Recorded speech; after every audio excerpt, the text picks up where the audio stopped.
ஆரோக்கியமும் அறுசுவையும் சங்கமிக்கும் மாபெரும் FMCG எக்ஸ்போ அண்ட் ஃபுட் பஜார் 2025 நாள் டிசம்பர் 26, 27 மற்றும் 28 தேதிகளில். இடம் சென்னை ட்ரேட் சென்டர், நந்தம்பாக்கம். அனைவரும் வருக, அனுமதி இலவசம். VIT Engineering Entrance Examination 2026. Applications live now. Visit vit.vit.ac.in. Virudhunagar மாவட்டம் சிவகாசி அருகே குங்கலாபுரத்தைச் சேர்ந்தவர் ராஜாமணி. இவரது மனைவி ராஜேஸ்வரி.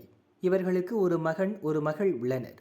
கவினுக்கு வயது 11, கமலிகாவுக்கு வயது 9. ராஜேஸ்வரி சிவகாசி அனைத்து மகளிர் காவல் நிலையத்தில் காவலராக உள்ளார். அரையாண்டு தேர்வு விடுமுறை என்பதால் சங்கரன் கோவிலில் குடியிருக்கும் இவரது தங்கை தனலட்சுமி மற்றும் அவரது பிள்ளைகள் நிஷாந்த், ரிஷிகா ஆகியோர் ராஜேஸ்வரி வீட்டிற்கு வந்தனர். இன்று காலை வீட்டின் முன்புற இரும்பு கேட்டில் கமலிகாவும் ரிஷிகாவும் ஏறி விளையாடிக் கொண்டிருந்தனர். அப்போது திடீரென இரும்பு கேட் பில்லருடன் சரிந்து குழந்தைகள் மீது விழுந்தது. இரும்பு கேட் விழுந்ததால் உடல் நசுங்கிய குழந்தைகள் துடிதுடித்தன. குழந்தைகளின் அலறல் சத்தம் கேட்டு தனலட்சுமி பதறியடித்துக் கொண்டு ஓடி வந்து கேட்டை தூக்க முயன்றார். அக்கம் பக்கத்தில் இருந்தவர்கள் ஓடி வந்து இரும்பு கேட்டை தூக்கி இரு குழந்தைகளையும் மீட்டனர்.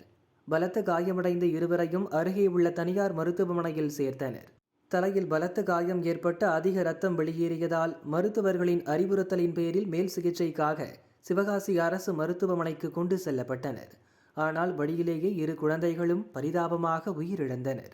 இன்று காலை விளையாடிக் கொண்டிருந்த குழந்தைகளிடம் சொல்லிவிட்டு ராஜேஸ்வரி போலீஸ் ஸ்டேஷனுக்கு சென்றார்.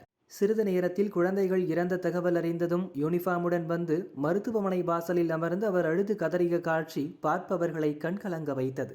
விளையாடிக் கொண்டிருந்த 2 குழந்தைகள் மீது கேட் விழுந்து உயிரிழந்த சம்பவம் சிவகாசி மக்களை சோகத்தில் ஆழ்த்தியுள்ளது.